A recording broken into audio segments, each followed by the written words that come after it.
우리는 지난 두 주에 걸쳐서 롯이라는 인물이 담고 있는 의미와 또 소돔이라는 곳이 담고 있는 의미에 대해서 살펴봤죠. 롯은 하나님의 신실한 백성으로 상징되는 아브라함과 대조되는 인물로 기록이 되어 있습니다.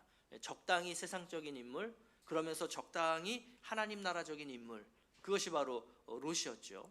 또 소돔이라는 곳은 이러한 롯이 살았던 곳으로 죄로 물든 패역한 곳, 그래서 언젠가는 심판을 받게 될 곳, 이 세상을, 그래서 우리가 살고 있는 이 세상을 의미한다라고 했습니다. 자, 우리는 이 롯과 같이 그 소돔과 같은 세상 속에서 살아가고 있죠. 지금 우리의 모습은 어찌 보면 롯보다도 조금 더 나을 수도 있을 것이고요, 또는 롯보다 못할 수도 있을 거예요. 자, 그렇다면 우리가 정말로 이 소돔과 같은 세상 속에서 하나님 나라의 백성답게 살아가기 위해 주의해야 하고 또 점검해야 되고 또 확인해야 할 것이 있다면 그것이 무엇일까요? 오늘 말씀을 통해서 우리가 좀 몇 가지를 함께 나누어 보기를 원합니다. 자, 첫 번째로요, 이 소돔과 같은 세상 속에서 우리가 참된 하나님 나라의 백성으로 살아가기 위해서는 삶의 방향성과 나의 정체성이 무엇인가를 확인해야 됩니다. 삶의 방향성과 정체성을 확인해야 돼요. 자, 우리 14절 말씀 함께 보겠습니다. 시작. 롯이 나가서 그 딸들과 결혼할 사위들에게 말하여 이르기를 여호와께서 이 성을 멸하실 터이니 너희는 일어나 이곳에서 떠나라 하되 그의 사위들은 농담으로 여겼더라. 자, 롯의 사위들이 하나님께서 심판을 행하실 것이다라는 이야기를 들었어요. 근데 그것을 듣고 뭐라고 했습니까? 농담으로 여겼다. 근데 이 표현이요, 어떤 표현과 똑같냐 하면요, 하나님께서 아브라함에게 내년 이맘때쯤 내가 돌아올 때 너희에게 아들이 있을 거야, 이 이야기를 하셨고, 장막에 있던 사라가 그 이야기를 들었죠. 그때 사라의 반응이 뭐였죠? 비웃었어요. 그죠? 웃었어요. 그러니까 사라가 그 이야기를, 하나님이 행하실 이야기를 듣고 비웃었다라는 이 웃었다라는 단어와 지금 이 롯의 사위들이 농담으로 여겼다는 단어가 히브리어로는 똑같은 단어입니다. 자, 그러면 한번 생각을 해보죠. 롯의 사위들도 하나님께서 행하실 일을 듣고 농담으로 여겼어요. 비웃었어요. 자, 사라도 하나님께서 행하실 일을 듣고 비웃었어요. 똑같죠? 근데 결과는 어때요? 정반대였다는 거예요. 롯의 사위들은 소돔의 멸망 때 그 소돔 속에 있다가 죽임을 당한 반면에 사라는 그 아들 이삭을 선물로 받게 되는 이 놀라운 은혜가 그 사라에게는 있었던 거죠. 자, 이 차이, 똑같이 하나님의 역사하심을 비웃었어요. 그런데 이 차이는 어디에서 생겨났을까요? 왜 누구는 은혜를 받고 왜 누구는 은혜를 받지 못했죠? 하나님은 불공평하신 하나님, 차별의 하나님이셔서 그래요? 그렇지 않겠죠. 여러분, 이 차이는 어디에서 비롯됐냐면 바로 언약 안에 있는가 언약 밖에 있는가의 문제예요. 언약 안에 있는가 언약 밖에 있는가. 자, 이 언약 안과 밖이라고 하는 이 표현을 조금 더 다르게 표현해 본다면 이렇게도 표현할 수 있어요. 방향성과 정체성의 차이였다라는 것입니다. 방향성과 정체성의 차이. 자, 사라는 하나님의 언약 안에 있었던 사람이에요. 다시 말해서 하나님의 언약을 향한 그 방향으로 가고 있었던 사람이라는 거죠. 자, 그 방향으로 가면서 때로는 하나님의 말씀이나 하나님의 그 일하심을 의심할 때도 있고 또는 그것을 비웃을 때도 있다는 거예요. 왜요? 사라도 또는 그 방향을 향해 가고 있는 모든 하나님 나라의 백성들도 유한한 인간이기 때문이에요.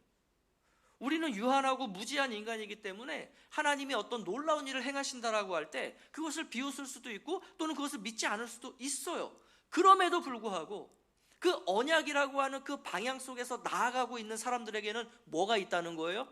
하나님의 은혜가 있다는 것입니다. 하나님의 은혜가 있다. 반면에 롯의 사위들은 어땠어요? 하나님의 언약 속에 있었던 사람들이 아닙니다. 하나님의 언약을 향해 나아가던 사람들이 아니에요. 그들이 향했던 방향은 심판이었고 멸망이었던 것이죠. 그 심판과 멸망의 방향에는 하나님의 은혜가 있지 않다라는 것입니다. 그래서 방향성이 이렇게 중요한 거예요. 그런데 이 방향성은 어디에서 결정되는 줄 아십니까?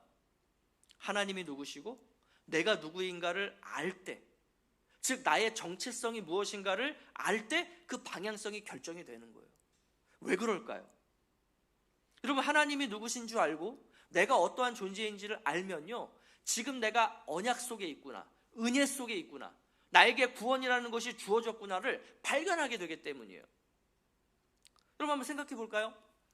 내가 농사꾼이라고 하는 정체성을 갖고 있어요. 그러면 이 사람은 아침에 눈 뜨면 어디로 향해서 갈까요? 농사꾼이니까 논을 향해서 가거나 밭을 향해서 가겠죠. 자, 그 옆집에 똑같은 사람이 같이 살고 있는데, 한 사람이 살고 있는데, 이 사람은 은행원이에요. 은행원이라는 정체성을 갖고 사는 사람이에요. 자, 이 사람은 아침에 눈 뜨면은 어디로 가요? 이 농사꾼하고 같이 논으로 가요? 밭으로 가요? 아니죠. 은행으로 간단 말이죠. 그러니까 내 정체성이 뭐냐에 따라 내가 향하는 방향이 다를 수밖에 없다는 거예요. 내가 롯의 사위들처럼 세상에 속한 사람이다, 나는 언약 밖에 있는 사람이다, 그러면 어디로 가야 되겠습니까? 세상으로 가야죠. 여기 이러고 앉아 계시면 안 돼요. 아무 의미 없어요. 얼른 일어나셔서 세상으로 가시면 돼요. 자, 그런데 나는 하나님께 속한 사람이다, 나는 언약 가운데 있는 사람이다, 나는 예수 그리스도의 십자가의 죽으심과 부활하심을 믿음으로 구원받은 사람이다라고 한다면 그 사람은 어디로 가야 될까요? 하나님이 가르치시는 것, 하나님 나라, 하나님 나라의 가치, 그 십자가를 향해서 나아가는 것, 이게 바로 그 정체성을 가진 자들이 가야 할 방향이라는 거죠. 그렇다면 여러분의 방향성과 여러분의 정체성은 어디에 있다고 생각하십니까? 아무쪼록 이 방향성과 정체성을 잘 확인하셔서 이 소돔과 같은 세상 속에서 그 참된 하나님 나라의 백성으로 살아가실 수 있는 우리 성도님들 되시기를 간절히 원합니다. 자, 두 번째로요, 이 소돔과 같은 세상 속에서 참된 하나님 나라의 백성으로 살아가기 위해서는 나에게 세상의 가치에 대한 미련이 얼마만큼 있는가, 이걸 꼭 확인하셔야 돼요. 나에게 세상에 대한 미련이 얼마만큼 있는가. 자, 우리 16절 말씀 보겠습니다. 자, 시작. 그러나 롯이 지체하매 그 사람들이 롯의 손과 그 아내의 손과 두 딸의 손을 잡아 인도하여 성 밖에 두니 여호와께서 그에게 자비를 더하심이었더라. 굉장히 아이러니한 상황이 벌어져요. 지금 심판을 준비하고 행하는 주체가 누구냐면 천사들이에요. 그죠? 그럼 이 천사들은 급할 게 없잖아요. 자, 심판을 받아야 할 사람들 속에 섞여 있는 사람은 롯이에요. 그리고 그 가족들이에요. 오히려 이 사람들이 급해야 되잖아요. 지금 누가 급해요? 이 심판을 행하는 주체가 되는 천사들이 급해요. 그 사람들이 롯과 그 가족들을 막 그냥 억지로 잡아 끌고 있는 거예요. 빨리 나가야 된다고. 그런데 롯은 어떻게 반응합니까? 지체해요. 자, 이미 가족들 다 모였어요.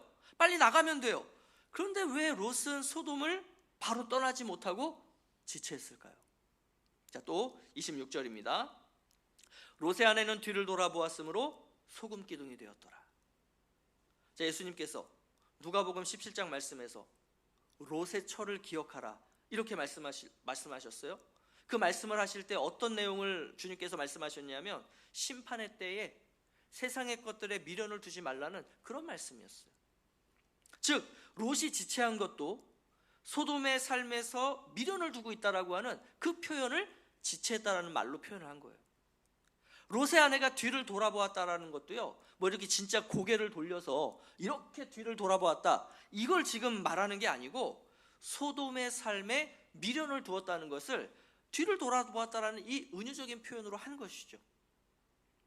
자, 그러면 이 롯의 아내는 지금 어떻게 됐냐면 그 뒤를 돌아본 결과, 즉 소돔의 삶에 미련을 둔 결과 소금 기둥이 되었다는, 어찌 보면 하나님의 심판, 징벌을 받게 되죠. 근데 이게 단순히 소돔에 대한 미련 때문만은 아닙니다. 자, 17절에서 천사들이 뭐라고 얘기했냐면 돌아보거나 들에 머물지 말고 산으로 바로 도망하라, 이렇게 이야기를 했어요. 즉 이 롯의 아내는 이 천사들의 말, 다시 말해서 하나님의 말씀에 불순종했다는 의미죠. 그러니까 세상에 미련을 둔다는 것은 우리에게 어떤 이상 증세를 일으키냐면 하나님 말씀에 불순종하게 만든다는 거예요. 세상에 미련을 두고, 그래서 그러한 하나님의 말씀에 불순종하는 인생은 롯의 아내와 다를 바가 없다라는 것이 성경이 우리에게 주시는 교훈인 거예요. 자, 우리는 이 장면을 볼 때 두렵고 떨림으로 그래서 우리 자신을 살펴봐야 합니다. 나에게는 이 롯과 같이, 또는 롯의 아내와 같이 세상에 미련을 두고 있지 않은가? 주님이 당장 지금 이곳에서 탈출해야 된다라고 말씀하실 때 내가 머뭇거리고 지체한다면 나를 머뭇거리게 만들고 지체하게 만드는 그것이 뭘까? 이거 살펴봐야 돼요. 자, 그래서 사도 바울도요, 이 빌립보 교회 성도들에게 이렇게 권면했어요. 자, 우리 함께 보겠습니다. 자, 다 함께 시작. 그러므로 나의 사랑하는 자들아, 너희가 나 있을 때뿐 아니라 더욱 지금 나 없을 때에도 항상 묵종하여 두렵고 떨림으로 너희 구원을 이루라.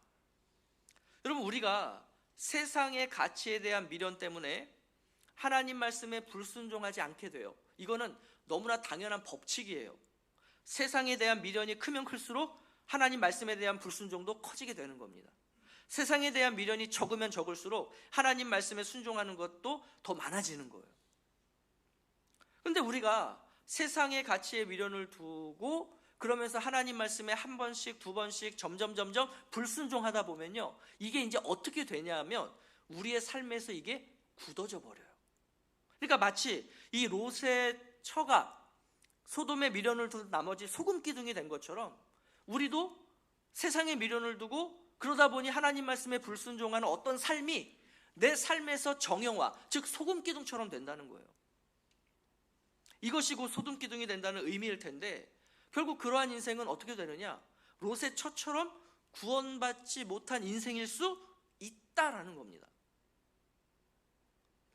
그래서 두렵고 떨림으로 우리가 하루하루 우리의 구원을 이루라는 거예요. 그럼 생각해 보시죠. 여러분, 내가 구원받았어, 내가 믿음으로 구원받았어 라는 것을 누가 확증해 줘요? 목사인 제가 확증해 드립니까?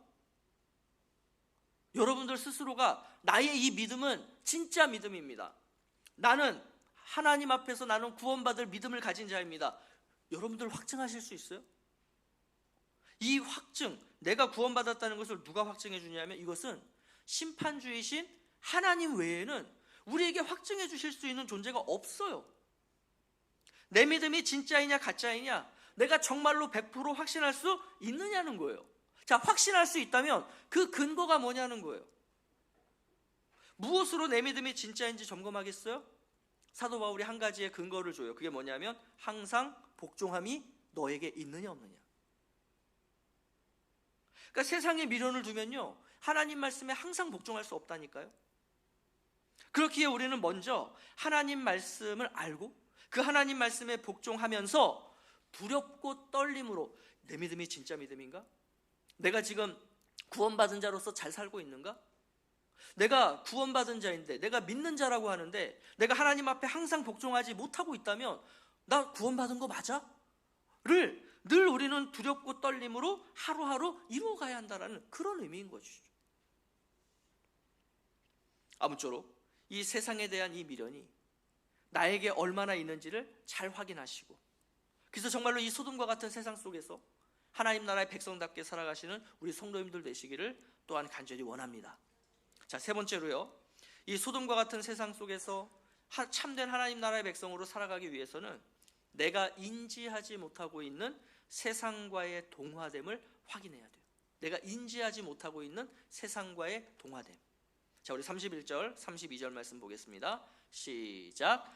큰 딸이 작은 딸에게 이르되 우리 아버지는 늙으셨고 온 세상의 도리를 따라 우리의 배필될 사람이 이 땅에는 없으니 우리가 우리 아버지에게 술을 마시게 하고 동침하여 우리 아버지로 말미암아 후손을 이어가자 하고. 자, 여기서 우리 빨간 글씨만 연달아서 읽어볼까요? 빨간색으로 표시된 것만. 시작. 온 세상의 도리를 따라 우리 아버지로 말미암아 후손을 이어가자. 이게 이 두 딸에게 있었던 세상과의 동화됨이에요. 여러분, 이 소돔 사람들이 천사들을 내놓으라 그랬죠. 롯의 집에 들어간 천사들을. 자, 이때 롯이 어떻게 반응했죠? 자기 딸들을 줄 테니 요 나그네들을 놔둬라. 자, 롯의 이러한 어떤 반응, 어떤 대안, 이런 거를 우리가 볼 때 사실 우리가 적지 않은 충격을 받지 않았습니까? 아, 소돔의 가치와 문화가 저렇게 악했구나 라고 말이죠. 근데 이거보다 더 충격적인 장면이 나오는 거예요. 자, 산으로 도망했어요. 자, 그곳에서 살아가던 딸들이 뭐라 그래요? 배필될 사람은 우리에게 없고 후손을 이어가는 것은 온 세상의 도리니 자, 그러면 여기서 온 세상의 도리라는 게 뭐냐면 하나님께서 창조하신 법칙이 이러하니, 이런 의미예요. 이런 의미예요. 그러니까 하나님의 도리, 온 세상의 도리에 내가 순종하고 따르기 위해서 이 딸들이 어떻게 살겠다는 거예요? 어떤 방법을 하겠다는 거예요? 늙은 아버지에게 술을 마시게 하고 그 아버지와 동침을 해서 우리의 후손을 이어가자라는 거예요. 이것이 이 딸들이 생각해낸 온 세상의 도리, 다시 말해서 하나님의 방법, 하나님의 뜻이라는 거예요. 아니, 어디 하나님이 그렇게 말씀하셨어요? 근데 이들은 그렇게 지금 알고 있어요. 자, 그럼 왜 그런가 안 그런가 생각해 볼까요? 자, 하나님께서 이 세상에 인간을 창조하시고 어떻게 명령하셨죠? 생육하고 번성하여 땅에 충만하라. 하나님 말씀 맞아요. 이걸 이 딸들이 알았다는 거예요? 몰랐다는 거예요? 알았다는 거예요. 근데 그 하나님의 말씀과 뜻을 가지고 어떻게 살아요? 아버지에게 술을 먹이고 아버지와 동침하겠다는 거예요. 왜? 그 하나님의 뜻을 이루기 위해서. 여러분, 이게 하나님 뜻입니까? 이게 하나님께서 기뻐하시는 삶이에요? 이게 하나님 말씀에 순종하는 삶이에요? 누가 봐도 아니죠. 누가 봐도 아니에요. 그런데 오늘날 많은 사람들이 그 하나님의 뜻, 하나님 나라의 도리라고 말해요. 그 얼마 안 되는 그 성경적인 지식을 가지고 야, 하나님이 이렇게 말씀하셨잖아. 심지어 어떤 분은 목사님 저랑 성경 퀴즈 내기 할래요? 내가 아마 목사님보다 성경적으로 더 많이 할걸요? 그거 알아서 뭐 할 건데요, 성경? 아니, 성경적으로 많이 알면 뭐해요? 아버지에게 술 먹이고 동침해서 아들 낳자라고 이야기하는데 그게 우리일 수 있다고요. 그게 나일 수 있다고요. 하나님 말씀을 많이 알아요? 지식적으로 많이 알아요? 그래서 어떻게 살고 계신데요? 그 말씀이 여러분의 삶에 어떤 가치로, 어떤 방법으로, 어떤 모양으로 나타나고 있는데요? 이거를 우리가 점검해야 된다는 거예요. 그러면 이들의 문제가 뭐겠어요? 내가 세상의 가치에 동화되어 있다는 것을 몰랐던 게 문제예요. 그냥 내가 하나님 말씀 알고 있고 알고 있는 대로 그냥 내가 살아요. 근데 그 삶의 모습이 하나님께서 동의하시지 않는 거라고요. 하나님이 기뻐하시지 않는 거라고요. 그러니까 이런 거죠. 성경적인 가치가 있어요. 내가 지식적으로 알고 있죠. 세상적인 가치가 있죠. 내가 실질적으로 살아가는 세상에서의 어떤 가치예요. 이 두 가지가 뒤섞여 있다는 거예요. 뒤섞여 있다. 그래서 본인은 성경적인 가치라고 생각하고 그렇게 제시하고 그렇게 말하면서 사는데 정작 그것을 뒤집어 보면 세상의 가치와 다를 바가 없다는 거예요. 딸들을 주겠다는 롯이나 아버지를 통해서 자녀를 갖자는 딸들이나 다 지금 뭐냐 하면 소돔의 가치에 완전히 동화돼서 살아가고 있었던 거예요. 그러면서 이게 하나님 뜻이다, 이게 하나님의 백성의 삶의 모습이다, 이렇게 생각을 하는 거죠. 자, 그러한 결과 이렇게 태어난 자녀들이 누구라고 이야기해요? 자, 우리 36절에서 38절 말씀인데, 자, 다 함께 시작. 롯의 두 딸이 아버지로 말미암아 임신하고 큰 딸은 아들을 낳아 이름을 모압이라 하였으니 오늘날 모압의 조상이요, 작은 딸도 아들을 낳아 이름을 벤 암미라 하였으니 오늘날 암몬 자손의 조상이었더라. 여기 보면요, 오늘날 이런 표현이 있죠, 그죠? 여러분, 이 오늘날이라는 것이 어떤 표현이냐면 모세가 기록한 이 책이, 이 말씀이 출애굽한 이스라엘 백성들에게 읽혀지는 때 또는 이렇게 말하여지는 때, 선포되는 때, 이때를 이야기하는 거죠. 다시 말해서 지금 이 오늘날은 이스라엘 백성들이 가나안 땅을 향해서 출애굽해서 지나가던 그때예요. 그러면 이 오늘날, 그 당시에 모압과 암몬이 어떤 족속이었을까요? 이스라엘 백성들에게 이스라엘을 적대하는 민족이었고 이스라엘에게 엄청난 해를 끼치는 그러한 사람들이었어요. 그래서 신명기 말씀에 보면 암몬과 모압 사람들은 영원히 여호와의 총회에 들어오지 못할 것이다, 이렇게 말씀했어요. 이게 뭐 진짜 물리적으로 뭐 이렇게 들어오냐 마냐 이런 의미가 아니고 저들의 문화와 가치에 동화되지 말라는 그런 강력한 표현이에요. 그러니까 여러분, 세상과 동화된다는 게 이렇게 무서운 거예요. 나는 내가 동화되었다라고 생각하지 않아요. 오히려 나는 하나님 말씀에 따라 하나님 나라 가치에 따라 살고 있다라고 생각해요. 뭐 일요일마다 늘 교회 나는 나오고 나는 심지어 뭐 교회에서 하는 성경 공부도 다 참여해서 나는 다 하나님 말씀에 대해서 안다는 거죠.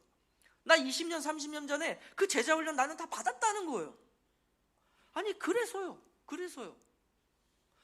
우리가 성경을 알고 있고 성경으로 훈련을 받아서, 그래서 우리가 어떠한 가치대로, 어떠한 모습으로 이 땅에서 살아가고 있느냐는 거예요.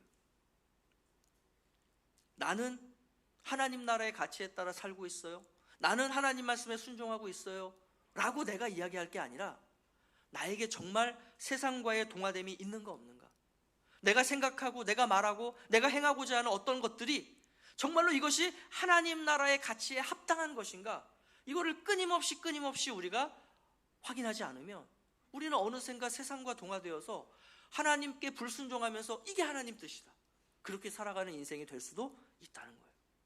아무쪼록 내가 세상과 얼마나 어떻게 동화되어 있는가를 잘 확인하셔서 소돔과 같은 이 세상 속에서 참된 하나님 나라의 백성으로 살아가시는 우리 성도님들 되시기를 간절히 원합니다.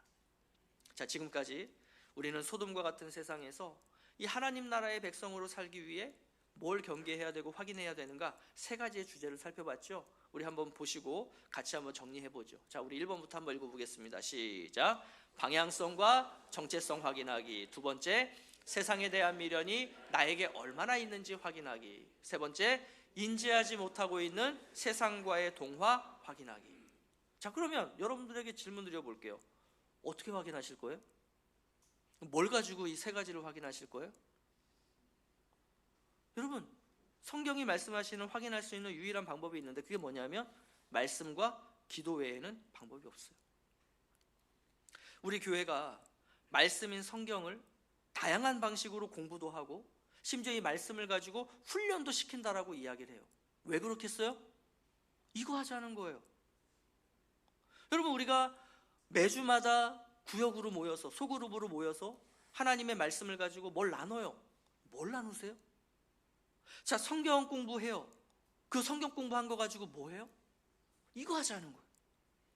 지금 내가 가고 있는 방향성이 바르게 가고 있는가? 뭘로 확인하지? 말씀으로. 성경 공부를 통해서, 제자 훈련을 통해서, 또 우리가 매주마다 모이는 그 그룹, 소그룹 모임, 구역 모임에서 우리가 함께 삶을 나누며 우리가 그런 삶을 사는 나를 보니 내가 이 방향성에서 치우친 것 같아요. 방향이 바뀐 것 같아요. 내가 지금 정체성을 잃어버리고 살아가는 것 같아요. 이게 점검이 되죠. 그죠? 내가 구역에서 함께 말씀으로 삶을 나누고 또 우리가 성경 공부와 제자 훈련을 통해서 뭘 하는 거냐면, 내가 지금 얼마나 세상에 미련을 두고 있지? 말씀을 나누고 삶을 나누다 보면 그게 저절로 드러나요. 어떤 사람은 정말로 주님을 위해서 세상의 가치 바라보지 않고 사는 누군가가 있는 반면에 나는 솔직히 그러지 못하거든요. 그럼 그런 누군가를 보면서 내가 지금 세상에 미련을 많이 두고 있구나. 내가 물질에는 나는 별로 미련이 없는데 내가 개인적인 어떤 명예욕이 나는 굉장히 강한 사람이구나. 이런 거를 알게 되는 거죠. 이러한 성경 공부와 제자 훈련과 또 그러한 구역에서의 나눔을 통해서 우리는 내가 지금 세상과 동화되어 있는가? 내가 나도 모르는 사이에 내가 이렇게 세상에 동화되어 있었네? 이걸 깨닫게 되는 거죠. 여러분, 우리가 안다라고 바뀌는 게 아니에요. 오래된 잘못된 관습과 습관은요, 정말로 내 뿌리 깊게 내 삶 속에 박혀있는 어떤 세상의 가치와 그런 동화됨과 이 미련이라고 하는 것은요, 내가 그냥 깨달았다고 어느 날 하루아침에 바뀌는 게 아니라는 거죠. 그렇지 않습니까? 자, 여러분들이 허리가 아프고 소화가 안 돼요. 계속 그래요. 그게 되게 불편해요. 심지어 나 이러다 죽는 거 아니야? 이런 생각도 들어요. 그럼 어떻게 해야 돼요? 그냥 소화제 먹어요? 내가 소화제를 안 먹어서 그런가? 뭐 해야 돼요? 의사를 찾아가야죠. 왜? 그 사람을 찾아가야 내 이 상황이 어떤지를 명확하게 알 수 있으니까. 자, 찾아갔어요. 의사가 말해요. 비만 때문이라는 거예요. 자, 비만 때문이에요? 그럼 어떻게 해야 돼요? 그럼 또 나는 비만 때문이구나. 그러면 내가 방법을 찾아서 내가 해요? 아니죠. 의사한테 물어야죠. 어떻게 해야 됩니까? 자, 의사가 간단하대요. 운동하십시오. 맛있는 음식 먹지 말고 맛없는 음식 드십시오. 딱 이 두 가지 얘기하는 거예요. 자, 알았어요. 그래요. 알겠습니다. 운동하면 되죠. 뭐. 그래요? 맛없는 거 먹으면 되죠. 자, 나왔어요. 운동 돼요? 운동하세요. 그래서? 안 하잖아요. 안 하잖아요. 자, 오늘 우리 집사님과 약속 잡았어요. 점심에. 집사님 식사하죠. 뭐 먹을까요, 목사님? 부대찌개 먹을까요? 맛없는 거 먹으라 그랬는데 근데 목사님이 부대찌개 먹자 하니 부대찌개 먹어야 되잖아요. 알겠습니다. 부대찌개 먹어요. 안 되잖아요. 운동도 안 돼, 식단 조절도 안 돼. 그래서 비만 어떡할 거예요? 그러니까 우리의 의지와 우리의 힘으로는, 내가 가진 어떤 걸로는 안 되는 거예요. 그래서 우리가 취하는 방법이 있죠. 어떤 방법을 취해요? 헬스장을 등록하고, 그죠? 개인 트레이닝을 받는 거예요. 전문가의 도움을 받아서 식단 조절도 하는 거예요. 나에게 맞는 운동 자세와 코칭을 받아서 이 제대로 된 자세를 취해서 운동을 해요. 쉬워요, 어려워요? 어렵죠. 포기할까? 그때마다 트레이닝이 사장님 오늘 왜 안 오십니까? 여사님 오늘 어디 가셨어요? 왜 안 오세요? 그럼 또 가잖아요. 그러니까 누군가가 나를 끄잡아주고 당겨주니까 가잖아요. 그럼 가서 또 그 힘든 자세, 내가 이런 자세를 평상시 나는 안 취했기 때문에 너무 어색하고 심지어 너무 힘들어요. 하고 나면 또 아파요. 그런데도 이거 하잖아요. 반복하고. 그래서 6개월 정도 하면 어떻게 돼요? 이제는 그제서부터 어느 정도 이 자세가 익숙해지기도 하고, 있었던 통증도 사라지기도 하고, 그런 거잖아요. 마찬가지라는 거예요. 성경을 알아요? 여러분, 그거 안다고 저절로 아브라함이 됩니까? 안 돼요. 롯도 그렇고요, 롯의 아내도 그렇고요, 롯의 딸들도 그렇고요. 이 사람들 다 하나님 은혜 경험했던 사람들이에요. 심지어 하나님의 심판을 눈앞에서 목격했던 사람들이에요. 그럼에도 불구하고 여전히 그 세상에 대한 미련을 갖고 세상으로 돌아가고 싶어 하는 거예요. 아직도 그 세상의 가치가 이 삶에서 빠지지 않고 그 세상의 가치에 물들어서 내가 지금 하나님 뜻대로 사는 건지 세상의 가치대로 사는 건지도 모르고 그러면서 사는 거예요. 여러분, 왜 그럴까요? 그게 우리 안에 물들어 있는 죄성 때문이에요. 죄성. 다시 말해서 세상적인 습관이 이미 나에게 뿌리 깊게 박혀 있는 거예요. 이걸 어떻게 없앤다고요? 그냥 내가 어디 산속에 들어가서 살면 없애져요? 롯의 딸들 산속에 들어갔다니까요. 그런데도 아버지와 잠을 자서 자녀들을 잉태하는 이 말도 안 되는 일을 벌이잖아요. 이 습관, 이 죄성을 없애려면 말씀으로 끊임없이 교육과 훈련을 받아야 하는 거예요. 거듭해서 했던 것을 또 하고 반복 말이죠. 우리 아까 1부 때 제자반 간증하셨던 집사님이 그렇게 간증하셨어요. 내가 30대 때 제자훈련을 받았다. 그리고 그 30대 때 받았던 제자훈련으로 40대를 살았다. 내가 이제 50대를 살고자 한다. 그래서 내가 다시 제자훈련을 받는다. 내가 이 제자훈련 받은 것으로 내 50대를 하나님 앞에서 평가하고 싶다. 그리고 내가 50대가 될 때 다시 60대를 위해서 제자훈련 또 받을 거다. 그게 맞죠. 어떻게 제자훈련 한 번 받았다고 예수의 제자가 됩니까? 끊임없이 반복해서 내 안에 있는 그 세상에서의 동화됨을, 내가 갖고 있는 여전한 세상의 미련을, 또 내가 지금 잘못되어 있는 방향성과 정체성을 빨리 바꿔야죠. 이러기 위해서는 거듭된 반복밖에는 없다라고 하는 거예요. 여러분, 이제 한 해가 한 달도 채 남지 않았어요. 내년들 준비하고 계시죠? 내년에 뭐 하실 거예요? 뭐 맛있는 거 드시러 가실 거고, 뭐 좋은 거 찾아다니실 거예요? 이제는 말씀으로 교육받고 훈련 받으셔서 나의 이 거룩의 상태가 어떠한지를 좀 바로 아시고, 이 소돔과 같은 세상 속에서 정말로 하나님 나라의 백성답게 살아가시는 그러한 한 해로 보내셨으면 너무나 좋겠습니다. 자, 그러한 나를 통해 정말로 이 소돔과 같은 세상 속에 하나님의 나라가 심겨지고 정말로 열매가 맺히는 그러한 능력 있는 삶으로 나아가시는 우리 성도님들 모두가 되시기를 예수 그리스도의 이름으로 축복합니다.